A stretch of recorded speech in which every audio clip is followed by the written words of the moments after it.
En 2022, Colombia ha celebrado elecciones congresuales y presidenciales, lo que significó cambios a lo interno del país en los poderes legislativo y ejecutivo, pero también cambios a nivel regional y comercial con los países con quienes se relacionan.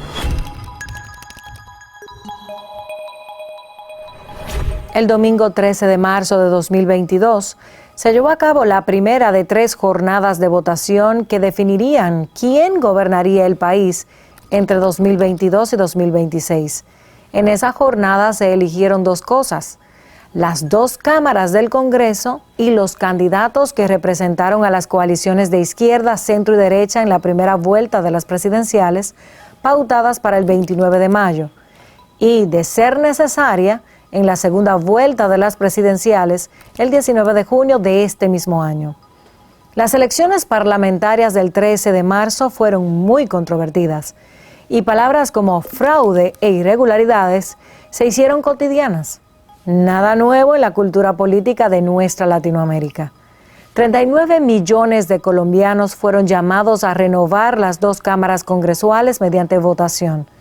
En la Cámara del Senado se jugaban 108 escaños, 6 de ellos pertenecientes a los curules especiales para la paz, pactadas en las negociaciones de paz entre el Estado colombiano y las Fuerzas Armadas Revolucionarias de Colombia, también conocido como Acuerdo de Paz de 2016, y otros 188 escaños correspondientes a la Cámara de Representantes. Los resultados de este proceso fueron inconsistentes, marcados por denuncias y señalamientos de fraude que cuestionan el papel de la Registraduría General de la Nación, entidad encargada de organizar los procesos electorales, y que pese a todas las denuncias que recibió en torno al proceso electoral, desistió de realizar un nuevo conteo de votos, agudizando el ambiente de incertidumbre y desconfianza que ya primaba. Otro episodio común en la región e incluso muy similar al pasado reciente en la República Dominicana. La coalición El Pacto Histórico, compuesta principalmente por partidos y movimientos políticos de izquierda y centroizquierda con ideología progresista, como el Partido Conservador Colombiano, Partido Liberal Colombiano, Coalición Alianza Verde y Centro Esperanza, obtuvo 62 asientos en el Senado y 101 asientos en la Cámara de Diputados. El oficialismo, conformado por el Partido Centro Democrático, Partido Cambio Radical, Partido de la Unión por la Gente, Coalición Mira Colombia Justa Libres, obtuvo 38 asientos en el Senado y 51 asientos en la Cámara de Diputados. En la Cámara Alta, 5 asientos pertenecen a partidos comunes, 2 de circunscripción especial indígena y un senador, el candidato a la presidencia de la República, que ocupa el segundo lugar en las elecciones. En el caso de la Cámara de Representantes, se escoge a 2 representantes por la circunscripción de las comunidades afrodescendientes. El número de representantes se completa con 16 representantes del Acuerdo de Paz de 2016, 5 de partidos comunes y un último curul para la fórmula vicepresidencial que ocupa el segundo lugar en las elecciones presidenciales. De esta manera, y por primera vez, la bancada de la izquierda logró tener más espacio en el Congreso colombiano, aunque no de manera absoluta. En las consultas interpartidistas fueron elegidos 3 candidatos que se unen a un total de 10 aspirantes que se disputaron la primera vuelta electoral en las elecciones del 29 de mayo de 2022.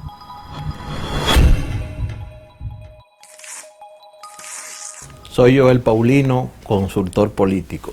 Joel, bienvenido a Esfera Global. Gracias, Mayuri, por la invitación. Qué placer tenerte aquí. Gracias, igual para mí. Hoy hablamos sobre elecciones en Colombia, un sistema bastante complejo que queremos que tanto nuestra audiencia como los amantes de la consultoría política puedan entender a través de tu experiencia.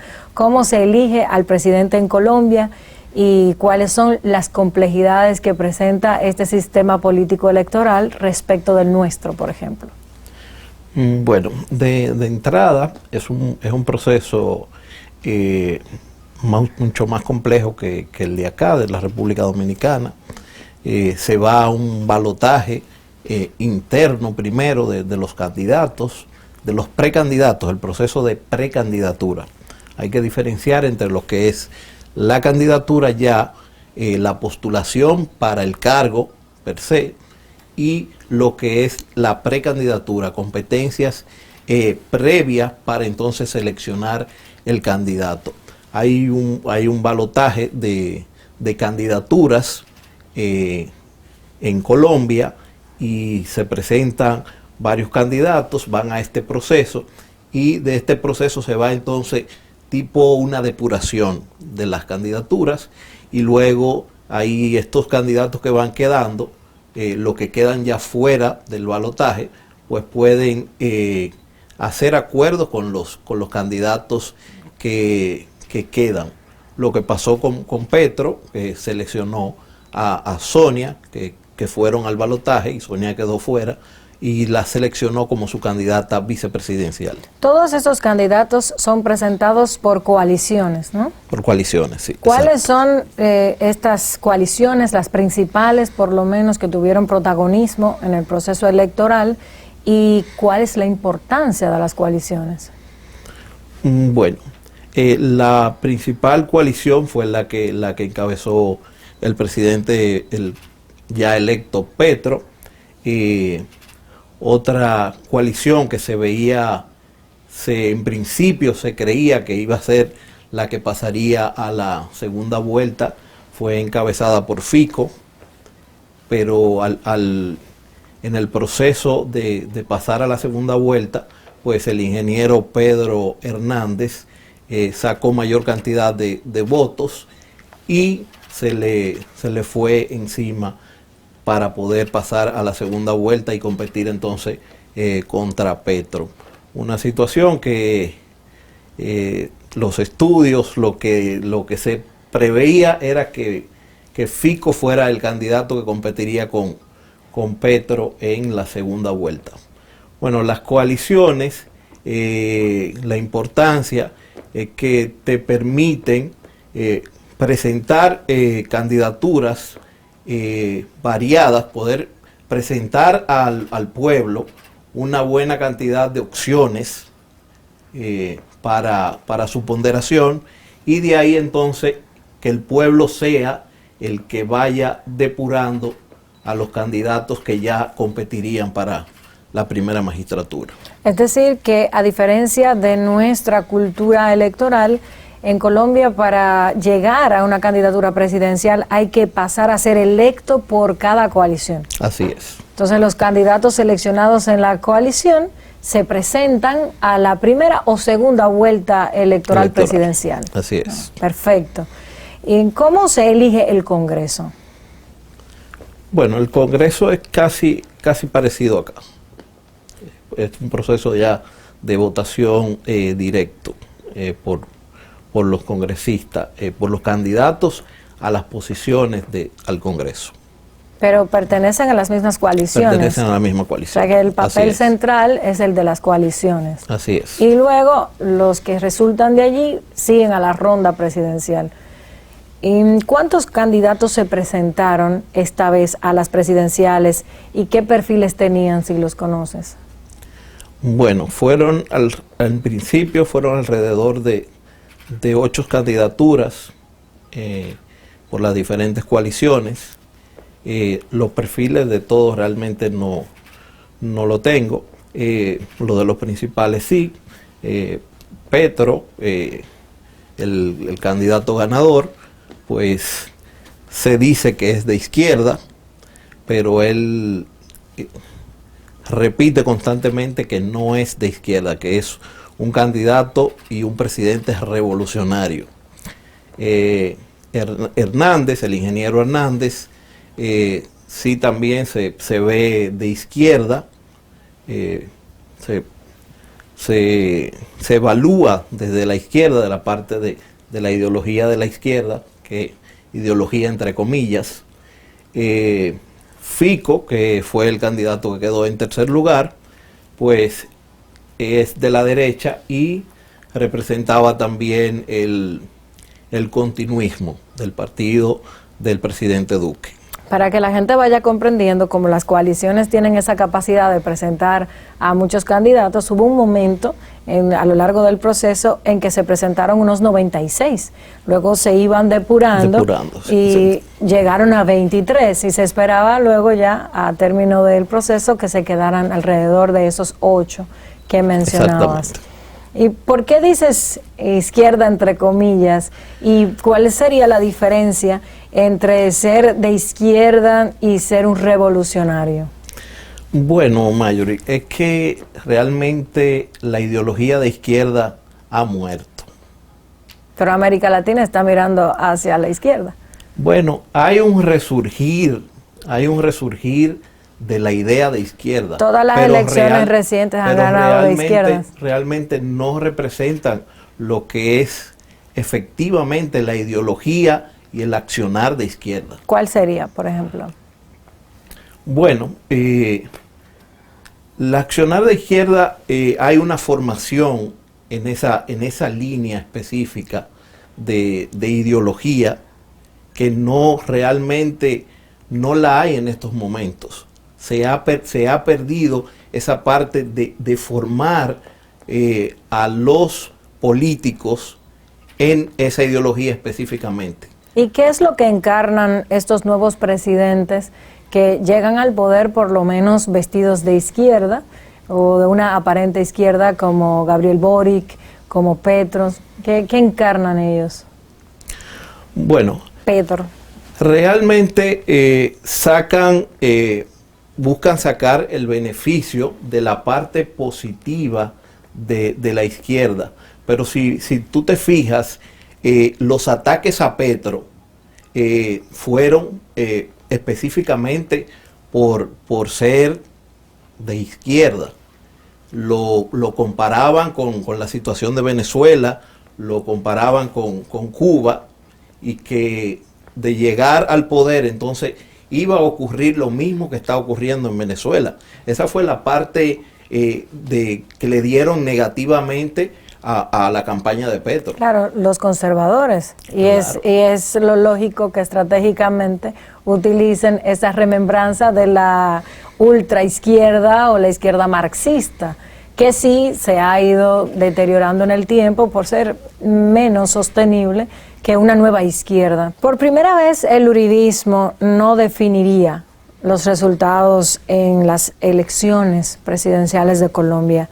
¿Qué pasó para que tanto en la derecha, en la coalición Equipo por Colombia, y la izquierda de Gustavo Petro acapararan el favoritismo en Colombia? Bueno, realmente hubo una división del voto uribista. En principio se creía que el candidato de los uribistas era Fico, y quien logró acaparar una buena cantidad de votos en ese sentido de la gente de Uribe fue el ingeniero Hernández. Entonces hubo realmente una división de esa. No hubo una estrategia definida en apoyar un candidato específico. Entonces ahí estuvo la debilidad. Joel, muchas gracias por esta interesante conversación hoy en nuestro programa. Gracias a ti, Mayuri, por la invitación y siempre a la orden. Es recíproco. Gracias. Continuamos.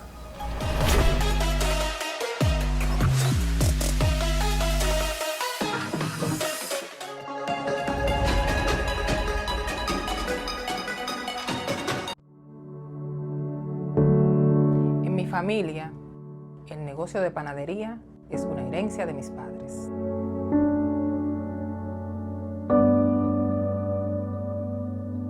Cuando abrí mi panadería hace 12 años, sabía que no sería fácil, pero amo lo que hago.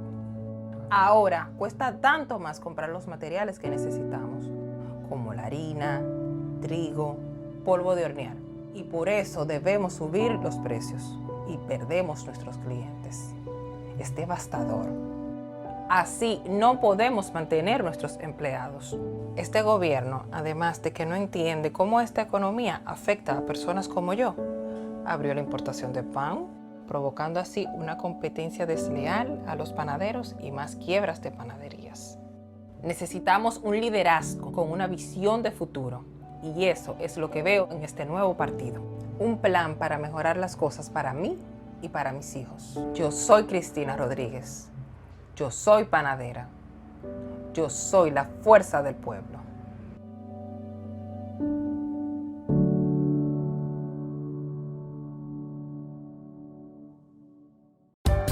Vista Sol, constructora Vista Sol, un estilo diferente, pensando siempre en la gente, paso a paso construyendo la ciudad, con proyectos en Santiago para una vida feliz, estamos cerca de ti. Llama al 809-626-6711. Separa tu apartamento con 10,000 y complete el inicial en cómodas cuotas de 10,000. Vista Sol, constructora Vista Sol, un estilo diferente. Constructora Vistasol CVS.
El 13 de marzo de 2022, día en que se celebraron las elecciones legislativas, se realizaron 3 consultas interpartidistas para escoger a los candidatos únicos de las distintas coaliciones.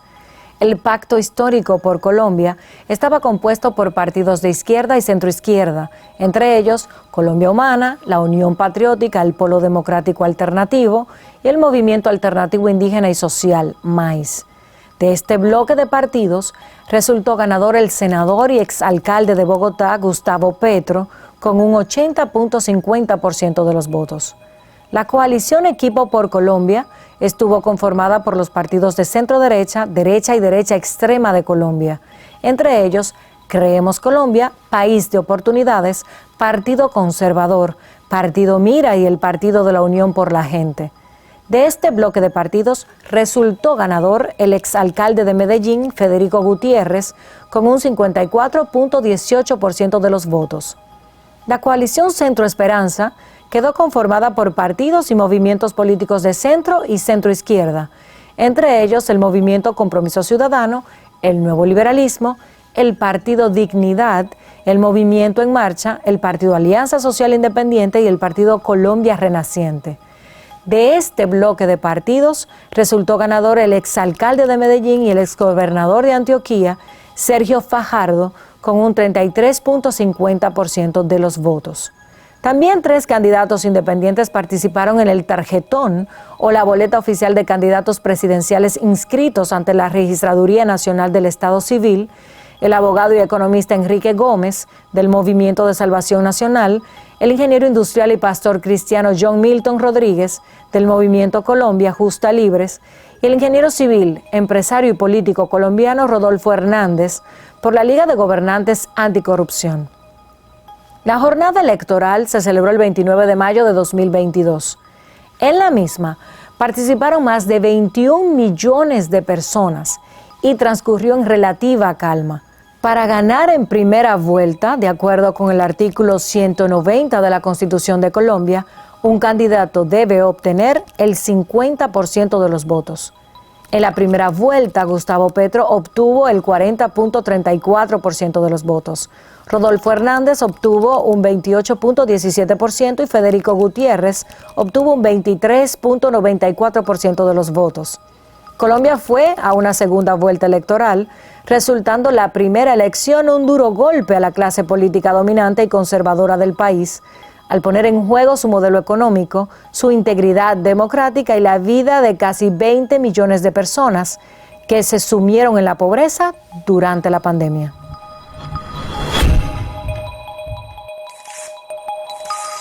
Hola Marjorie, un saludo para ti y para toda tu audiencia de Esfera Global.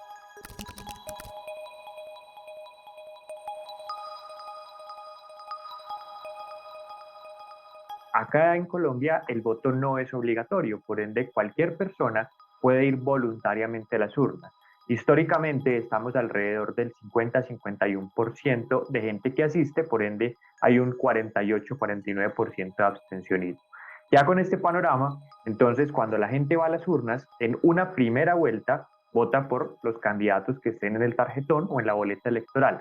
Si ninguno de ellos supera la mitad más un votos, entonces se va a una segunda vuelta electoral que se realiza básicamente 2 semanas después. Y ya en la segunda vuelta, pues solamente pasan los dos candidatos que hayan obtenido el mayor número de votos, lo que llamamos el balotaje, y ahí ya se elige al presidente de la República.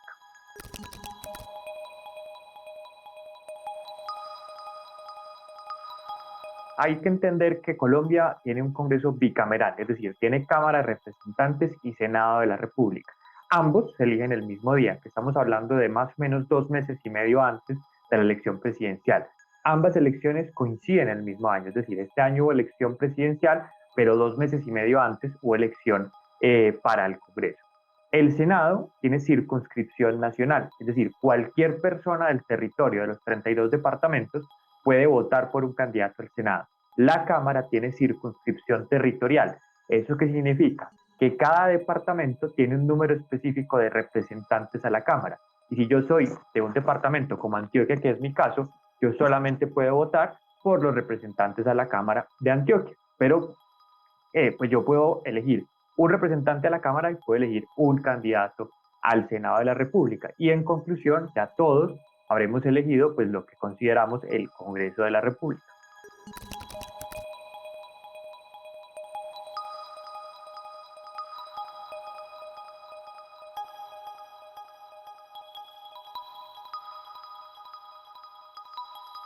Era una elección en la que el uribismo, por diferentes razones y por el menor protagonismo del expresidente Álvaro Uribe, pues no iba a tener tanta incidencia. Incluso su candidato inicial pues renunció a la carrera presidencial y parte del uribismo pues apoyó a Federico Gutiérrez, otra parte simplemente decidió no hacer campaña y otra inclusive apoyar al ingeniero Rodolfo Hernández.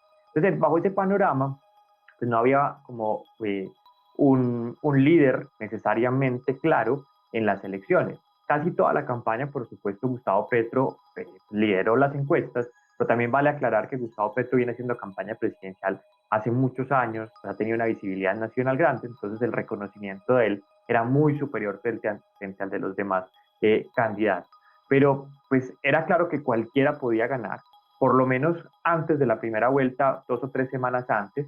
En el tema digital, inclusive, dentro de los análisis que pues, personalmente hice, sí era muy evidente que los dos punteros eran Gustavo Petro y eran Rodolfo Hernández, pero pues en la conversación que uno tenía en la calle, en el humor social, pues se veía que tanto Gustavo Petro como Rodolfo Hernández, inclusive como el mismo Federico Gutiérrez, pues tenían altas posibilidades dependiendo de la región en la que se conversaba. Entonces yo creo que era más por eso, porque pues en las encuestas hubo momentos en los que varios crecieron y bajaron. Dos, porque el tema digital tuvo una incidencia importante y pues hubo dos que punteaban, pero pues, no, eso no significaba que necesariamente uno de los dos tenía que ganar. Y tres, porque como el país estaba también tan dividido, pues los humores, los sentimientos, las expectativas eran altísimas con cualquiera de los candidatos. Entonces esto generaba que hubiera una incertidumbre sobre quién pudiese ganar y por eso incluso los resultados también fueron tan cerrados y no hubo un ganador absoluto en cuanto al número de votos.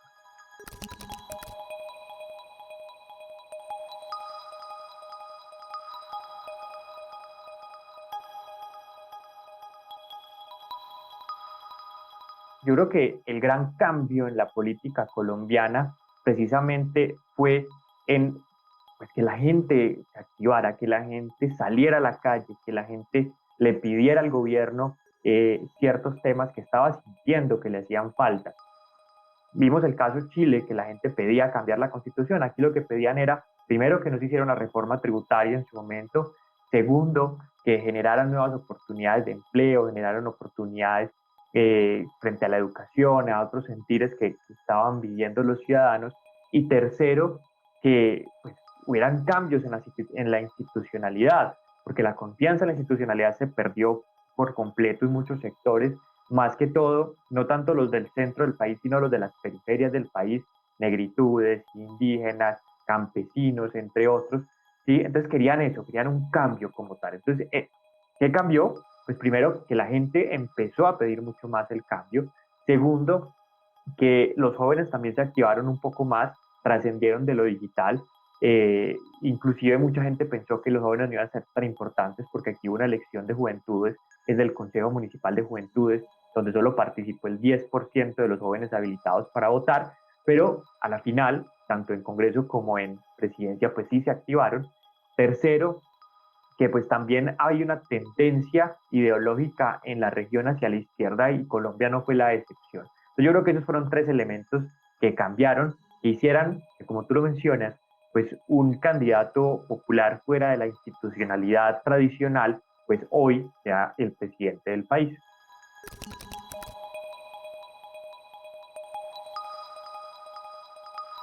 Una cosa importante que tuvo Gustavo Petro.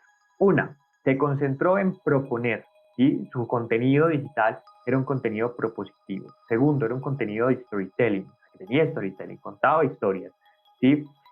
Tercero, no estaba enfocado en el tema de escándalos, sino que estaba enfocado en la ciudadanía, en mostrar la ciudadanía, mostrar los territorios, mostrar que los conocía. ¿Y cómo hacía eso? Pues se iba a amanecer a diferentes territorios, a diferentes regiones, lo que ellos llamaron la Colombia profunda, ¿sí? Que es la Colombia del Pacífico colombiano, donde estaba entonces ciudadanía alrededor de las negritudes, alrededor de los campesinos, alrededor de los indígenas, esas regiones que históricamente, según ellos mencionaban, estaban olvidadas por el Estado colombiano. Entonces, ese fue como el enfoque que ellos hicieron.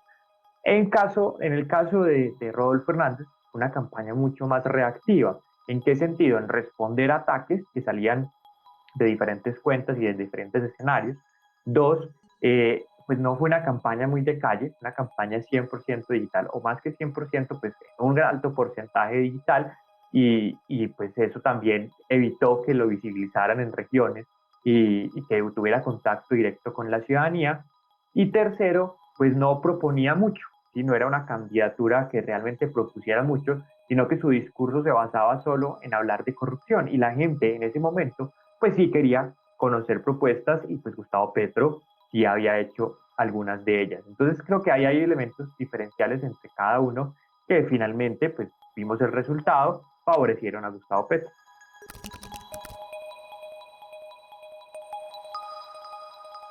Es muy probable que en zonas del centro del país, Antioquia, algunas de Cundinamarca, Santanderes, algunas zonas de Boyacá, entre otras, la derecha se fortalezca para que ese sea como su fortín electoral y adicional a eso de oposición al gobierno nacional. Entonces creo que estas zonas donde pues, Rodolfo Hernández ganó, incluso previamente Federico Gutiérrez también había tenido una votación altísima, pues se van a fortalecer. O sea, el péndulo va a girar hacia la derecha para que esto sea una zona como de contención de lo que pudiese presentar el gobierno nacional.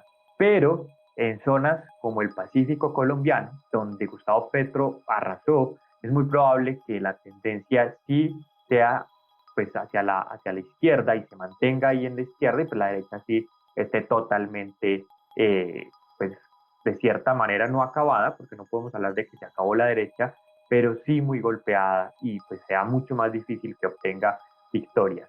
Entonces, ese va a ser el panorama, un panorama desde mi perspectiva en el que el centro va a ser muy de derecha y las periferias, Pacífico específicamente, incluso la parte inferior del país, que limita con Brasil, Perú y demás, pues probablemente va a ser muy de izquierda.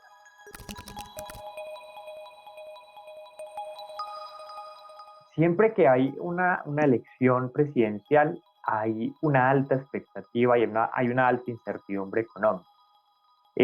Claro, el tema del castrochavismo, el tema de volvernos Venezuela, siempre ha estado entre una elección donde hay un representante de izquierda y siempre ha estado desde que Gustavo ha sido candidato presidencial. Mm, al momento, hasta el día de hoy, estamos conversando aquí, pues no ha habido tanta fuga de capitales. Y obviamente, sí hubo al principio gente que ha abierto cuentas en otros países, que ha averiguado cosas fuera del país, eso sí, clarísimo. Pero así como que diferentes empresas hayan tomado la decisión de irse del país, incluso internacionales, no. Y no porque finalmente en este caso pues estamos en medio de una conversación de una reforma tributaria, que es principalmente la que va a buscar los recursos para que el país pueda andar. Eso por un lado. Y segundo, también está la conversación del presupuesto nacional de la nación, ¿sí?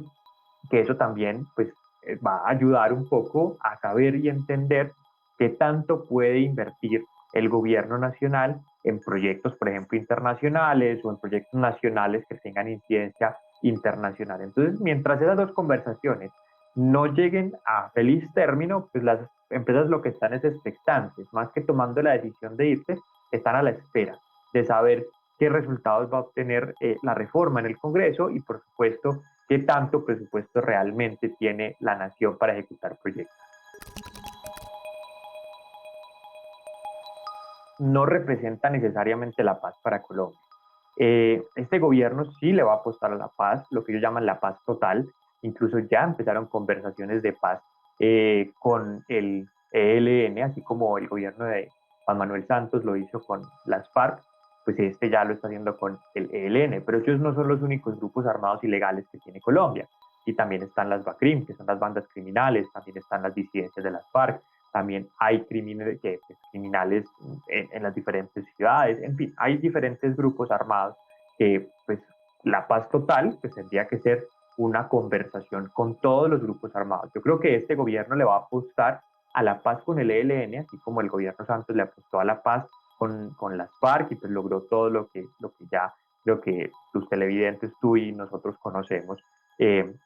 Que generó pues, que las FARC ya no sean FARC, sino que sea el Partido Comunes, que tengan asientos en el Congreso, entre otras cosas que pues ya hemos vivido durante estos años de aparente paz con las FARC.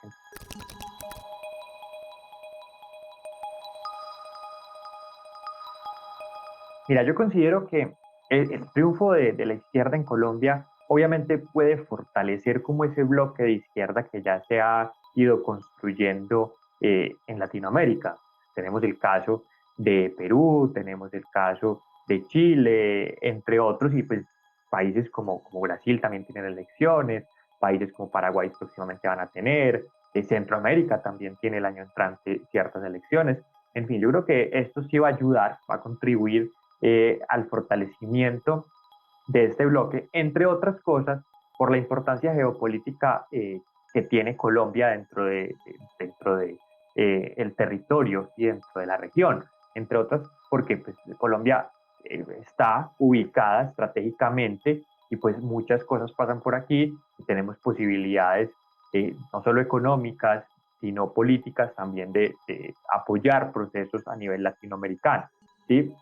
Entonces creo que pues, sí le va a aportar, pero no sé hasta qué punto necesariamente el triunfo de Gustavo Petro vaya a decidir o vaya a incidir más bien en las elecciones de otros países. Cuando yo digo aportar es porque le va a aportar a los proyectos que la izquierda tiene en la región, pero ya de ahí a que tenga una incidencia real en los resultados de otras elecciones, eso va a ser muy indeciso, porque pues creo que van a tener que hablar más los resultados que la izquierda colombiana genere, así como en el caso de Chile, por ejemplo, Boric ha tenido tantas dificultades, tiene pues no tan buena imagen, su constitución no pasó en la primera, Perú la misma historia, ya han querido destituir al presidente, pues pues va a tener que tomar cierta vocería para poder tener una representatividad importante e incidir ahí sí pues en las elecciones de otros países. Pero si definitivamente tiene malos resultados, pues obviamente los otros países van a podernos coger de ejemplo y decir, mire, lo que pasó en Colombia, no queremos que pase aquí.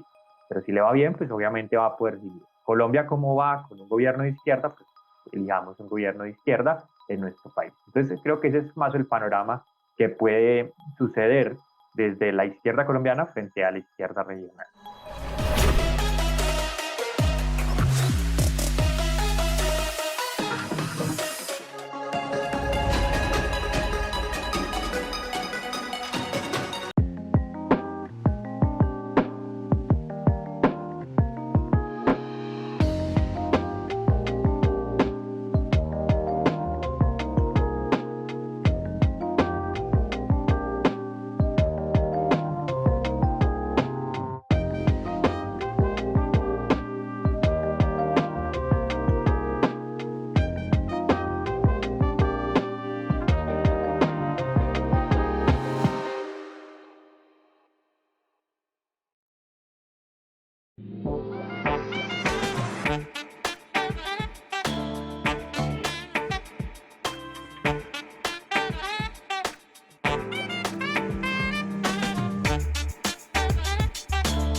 Soy Pavel Lecamps, me dedico al social media y hago análisis digitales.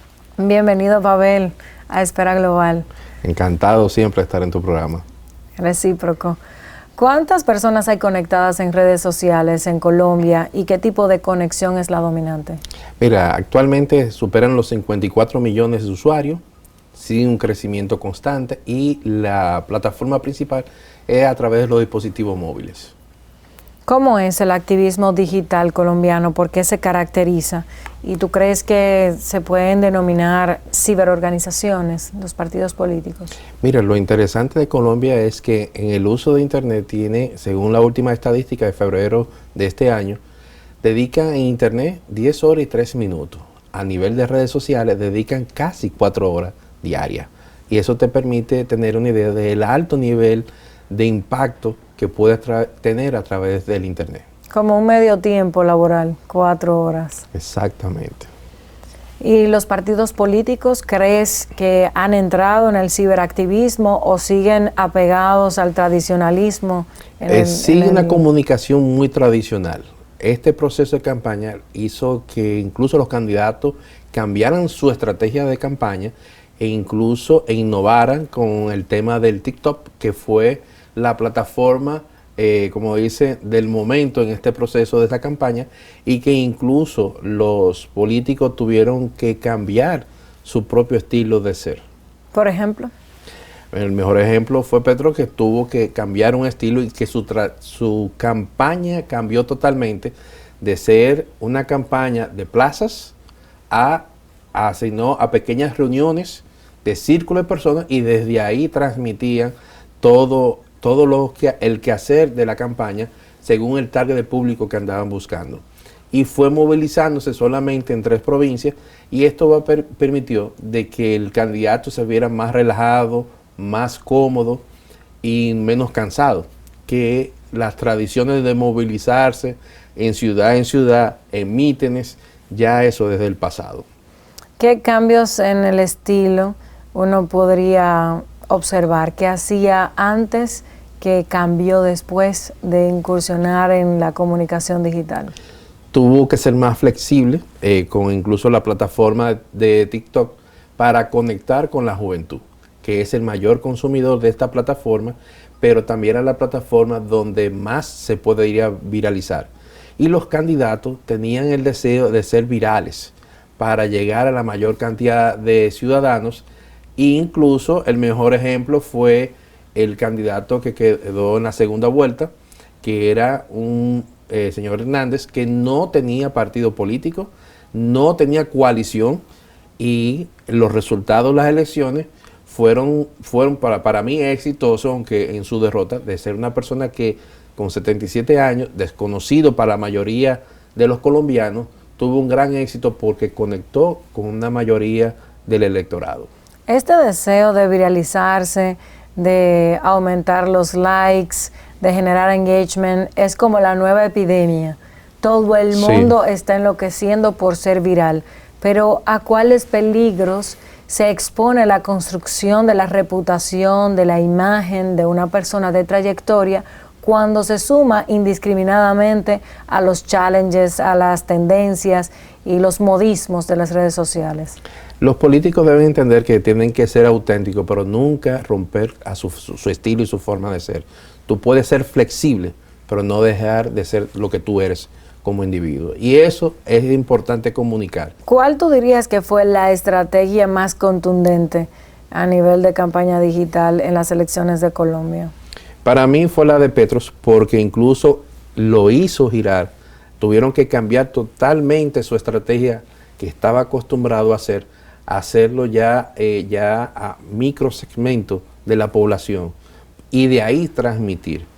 El otro caso de Hernández, que rompió los paradigmas, que todo el mundo no lo daba como segundo ganador, y los otros, y sin tener partido, sin tener una coalición, demostró que las redes sociales tienen un gran impacto, que no hay edades para conectar con la sociedad si tú tienes una estrategia enfocada al target público que busca. Pavel, vamos a una breve pausa de comerciales y retomamos en el siguiente bloque. Continuamos.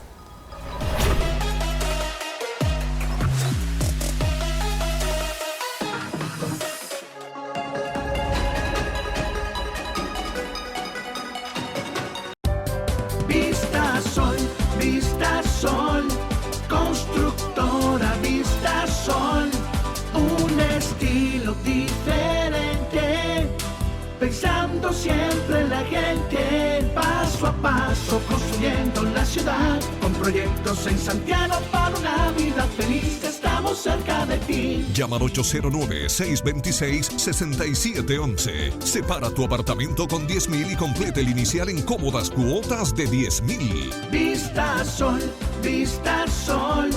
constructora Vista Sol, un estilo diferente. Constructora Vistasol CVS.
Pavel de Camps en Esfera Global.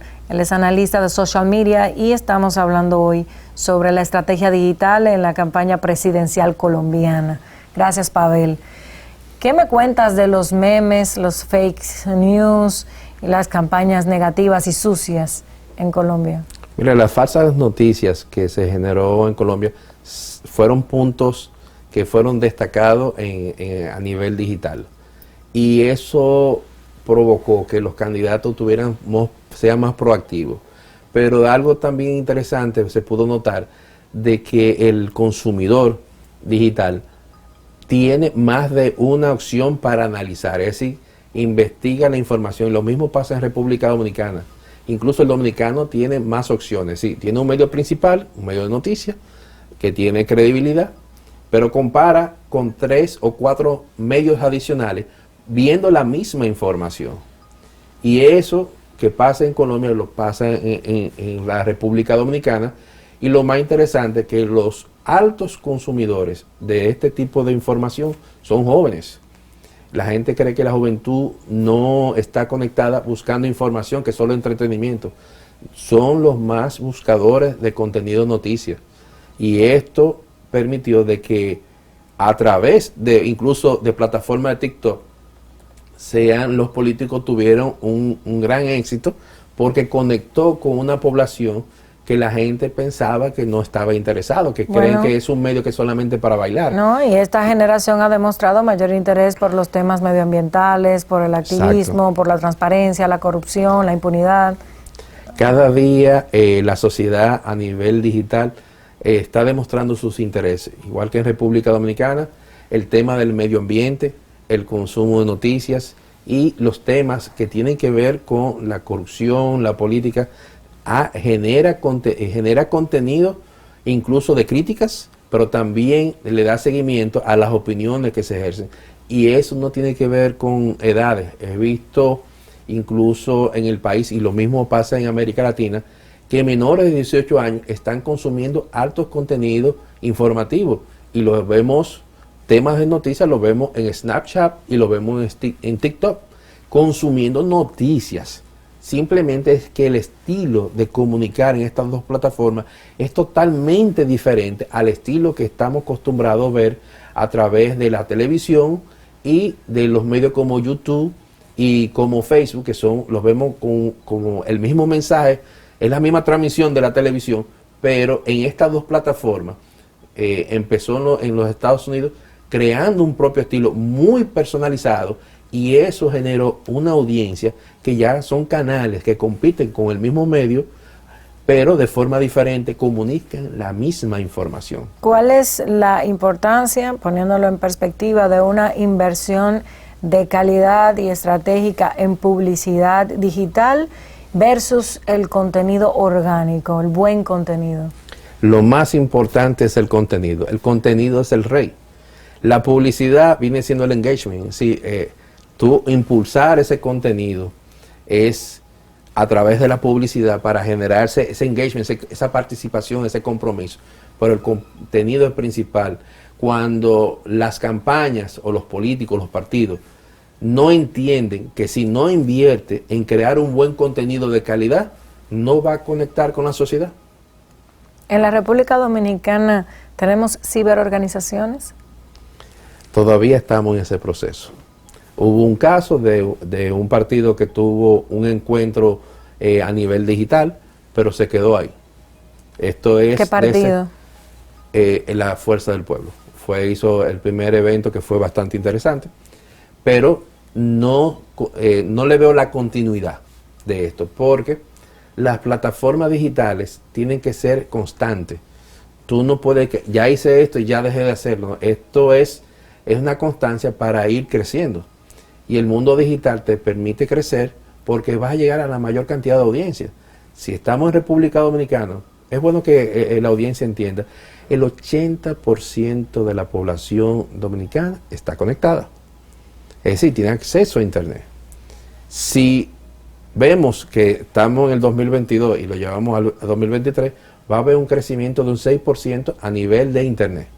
Pero lo más interesante es que el crecimiento a nivel de redes sociales va a ser de un 8%. una población que el 69.1% está conectado y le sumamos ese 8% de 69, estamos hablando ya que está por encima del 70%. Hoy somos por encima del 70%. Y de cara al 24 llegaremos a un 90%. Entonces, 80%. si seguimos ese crecimiento, veremos posiblemente que este proceso de campaña sería más, el activismo va a ser a través de las redes sociales si se utiliza de manera inteligente. Si Pero utiliza la forma mucho. tradicional, simplemente pensando en inversión de publicidad, no va a ser exitoso, y ya tenemos casos recientes, que en el caso del ex candidato del PLD en las elecciones pasadas, hizo una comunicación tradicional, hizo unas grandes inversiones publicitarias, pero no tuvo el éxito a nivel del electorado, y se crearon muchos memes de sus contenidos. Y a nivel gubernamental también se está invirtiendo mucho en comunicación de gobierno en la esfera digital. Sucede que se hacen grandes inversiones digitales, pero cuando tú mides las audiencias, mides la interacción, es muy pobre en comparación a la inversión que se está haciendo. Finalmente, Pavel, el que no domina la tecnología tiene menos posibilidades de ganar. El que no la domina, no la usa y la estudia, porque tú puedes tener la herramienta, puedes tener la medición, pero si no la estudias y no la estás monitoreando de manera constante, no vas a lograr los objetivos que te has propuesto. Esto es igual como el que quiere ser profesional, dura 4 años en una universidad, haciendo constante, pasando sus evaluaciones. Asimismo, en estos 4 años, los partidos tienen que estar estudiando, monitoreando e invirtiendo en crear contenido de calidad. Gracias, Pavel, por esta interesante conversación. Siempre. Continuamos.